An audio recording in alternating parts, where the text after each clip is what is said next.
Hi, everyone. Welcome back to the Be Moved podcast. In today's episode, I want to go further into what I touched on in the last two episodes, specifically the first one talking about the new year and um, like the intention setting, the words of the year, and go into finding those words, but how we put them into action. So I'm excited to talk about this topic today: intention setting, setting the mood, having an idea of what like your theme of the day or practice or year is. Um, I think is very important. I think it keeps us coming back to self-awareness and reflection and mindfulness. So let's get into the episode. I'll see you guys on the other side. So, what does it mean to be moved? Be moved to tears, be moved to take action. Being movable in life, flexible, adaptable, changeable. Be moved to be different. Slow down when everyone is going faster. Take your time when everyone is rushing. Be moved to health and wellness. We'll explore many topics in this podcast. I'm just so happy that you are here. Here we are again. Welcome back to Be Moved podcast. I'm your host, Kelly Edwards, and today I want to talk about the word of the year, or intention setting um, for different moments in our life. Um, I went on a 2-hour hike yesterday with my great friend Danielle. We have known each other since elementary school, but we became friends in high school and have remained close since then. Um, she's one of my favorite people in the world because she embodies so many qualities and characteristics that I just really admire and value. And to me, she is Mother Nature in human form. So we try to get out once a week, depending on how we're feeling or how the weather is, and um, just walk and hike and talk to each other and connect with humans and nature. And I just love being around her and soaking up her energy and her good vibes. And we explore different trails around this area that we live and just commune with the plants and the animals and take some wonderful deep breath of the fresh air. And it's very balancing. And on these hikes we have just incredible conversations as we get outside and we're talking, we're moving.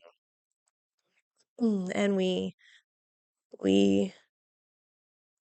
have been reflecting a lot on what 2024 was for us because we both had a bit of a year. Um, and even through all of the loss and the pain and the heartbreak, um, through it all, both of us are looking forward to this next year because, um, again, I spoke about this in the first episode that 2024 was quite a year of like upheaval for me and for her too.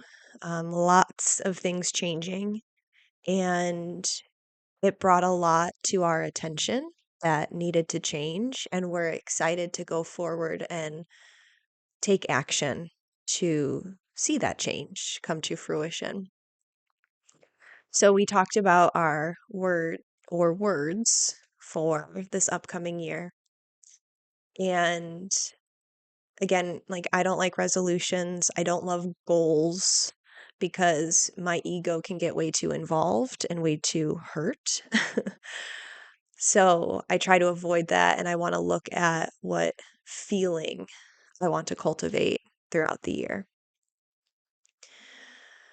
So step one is finding the word that needs to show up that resonates with you. Maybe it's several words that are coming to the surface. I have three words for this upcoming year, and I tried to get one. I was like, all right, of these three, what one is like the one? And one stood out a little bit more than the other two, but all three of them were like, look, these are all going to be important for you this year.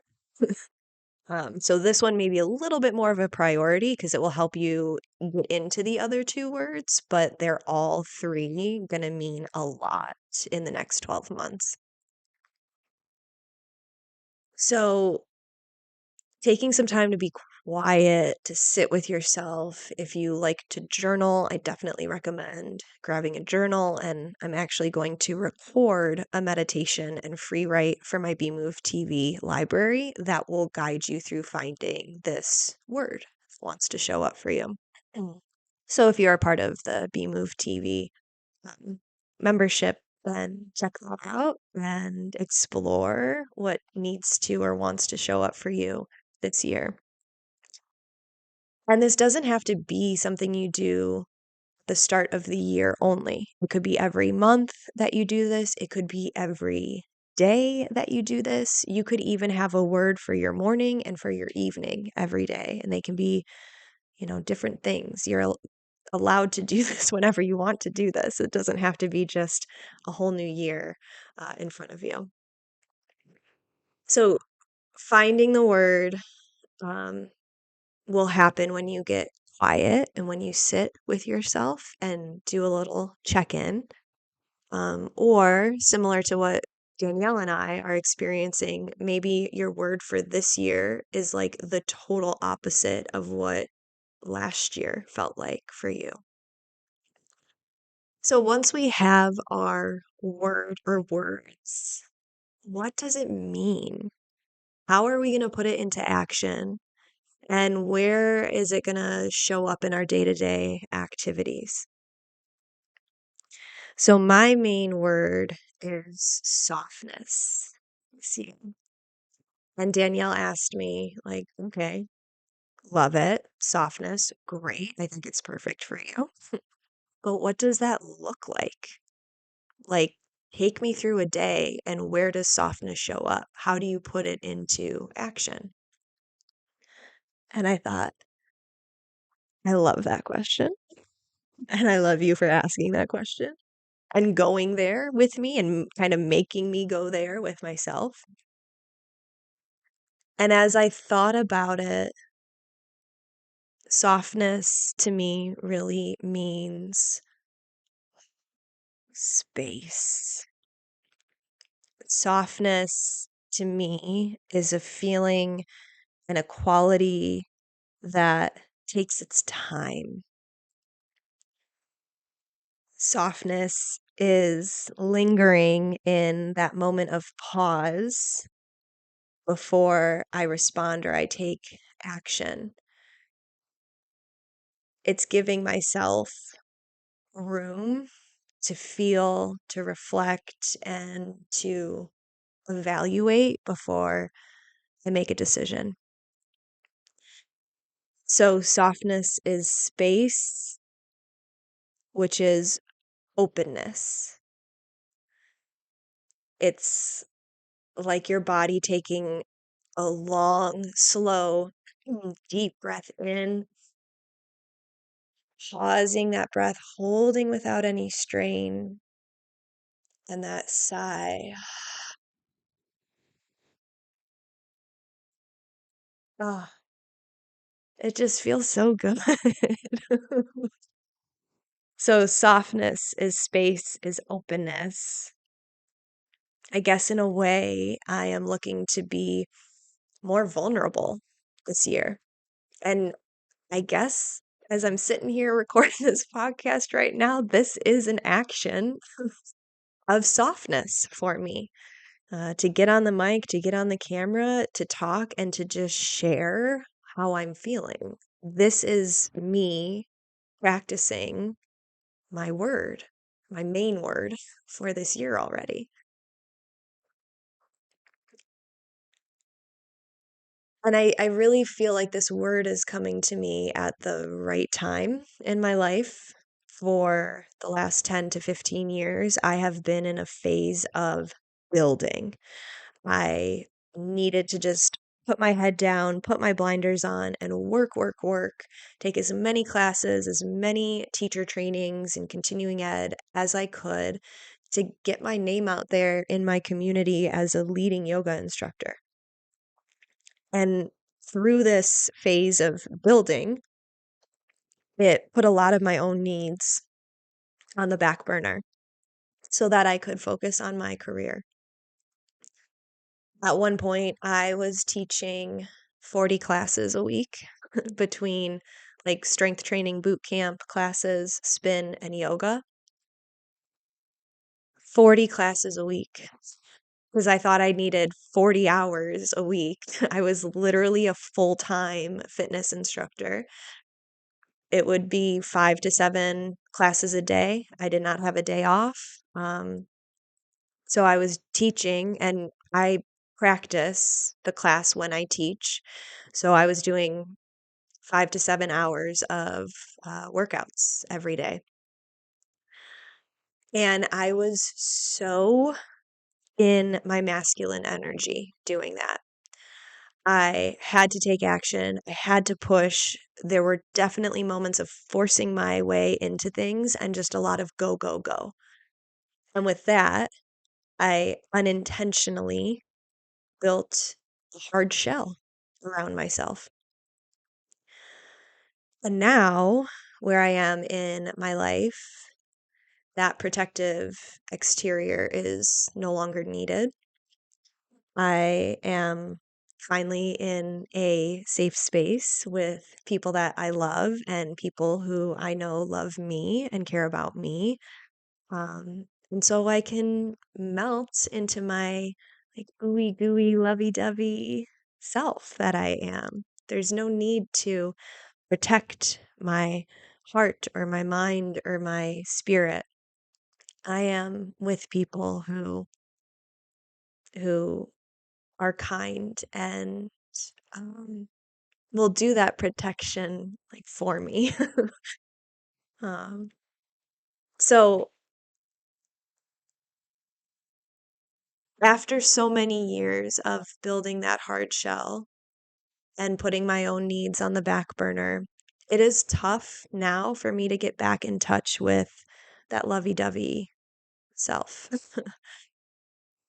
So this idea of softening is showing up at the perfect time for me. And in a way, it's like the universe is giving me permission to let that toughness fade away. And that's not to say that that toughness was wrong or bad when it showed up. It was what I needed at the time to get me to where I am now. But now I look back, I reflect, and I can be soft. I can be ooey gooey. I can be mushy and cheesy. And people will show up for me. Now, over the years, as I've done this word or words of the year exercise, I've noticed that when we ask for something, the universe will give us opportunities where it's really easy for us to tap into that quality that we're looking for. And there will be lots of moments where that quality will be challenged. So I ask my students at the beginning of every yoga class to set an intention. And essentially, I'm asking them to like know their reason why for showing up to class. Or it could be something you're looking to find within the practice. And let's say that you set an intention at the beginning of your class to not get discouraged with your body and what you're capable of. And then the teacher cues in the sequence your most hated pose or the least accessible pose for you and your body. What is your response or reaction going to be? You just asked at the beginning of class to not get discouraged with your capabilities. Now the teacher is putting an obstacle in front of you where you could get discouraged with your capabilities. Are you going to react the same? Or are you going to give yourself space, time to reflect, and choose a different mindset as you complete your practice? A few years ago, my word of the year was patience because I'm a very impatient person. So I was like, all right, this year I'm going to ask for patience. Patience will be my word. Now, I went into patience thinking this is going to be easy. I just have to kind of detach a bit from what's going on around me and just be in the moment. Great, that'll be fine. Then I go to the grocery store and there's one line that's open and it's long and it's moving slow. Hmm. So, what's my reaction, my response to that? Did I get upset and put my cart away and go, all right, I'm going to a different store, or I'm just going to leave my shopping for another day? Not practicing patience. Maybe I got in line with my cart and I decided to complain the whole time with the people around me of like, oh, is it taking forever? Oh my gosh, this line is moving so slow. That's not practicing patience. Or did I step in line and go, all right, universe, I asked for patience. You are testing me. And now here is my chance to practice patience. So I guess what I'm trying to say is just because we ask for something, just because we set an intention for something, does not mean it's going to come easily. In fact, it may be harder initially. It may dig up some deep shit that we don't want to look at. When I chose the word softness, that doesn't mean that now I'm floating on a cloud and I'm wearing a cozy knitted sweater.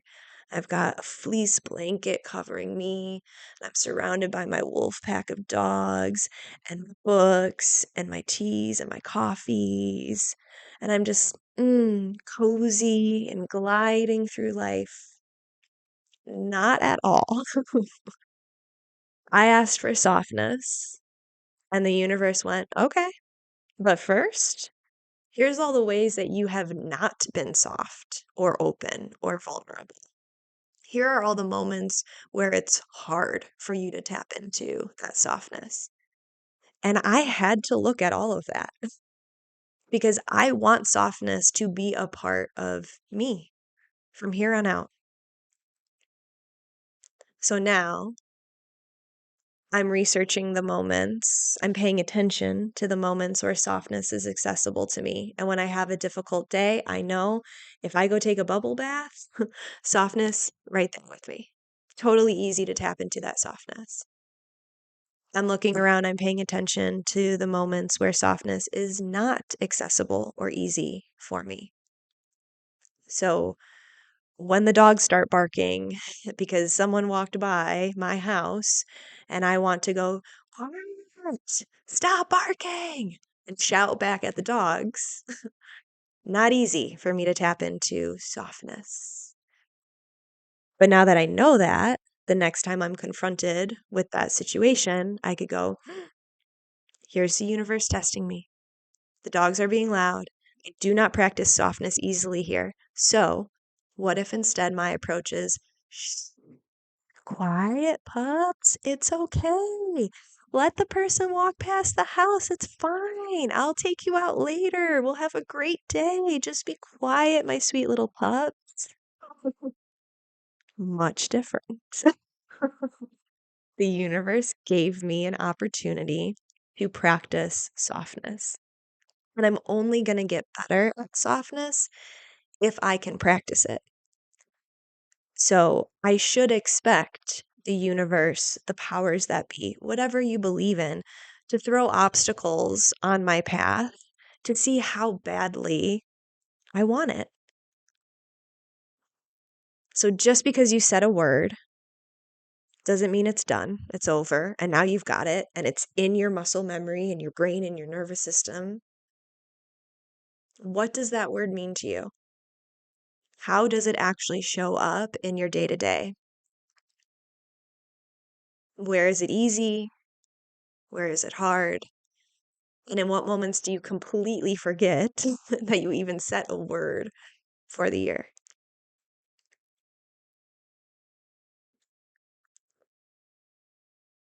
I'm interested to know if you want to share what word or words stick out for you,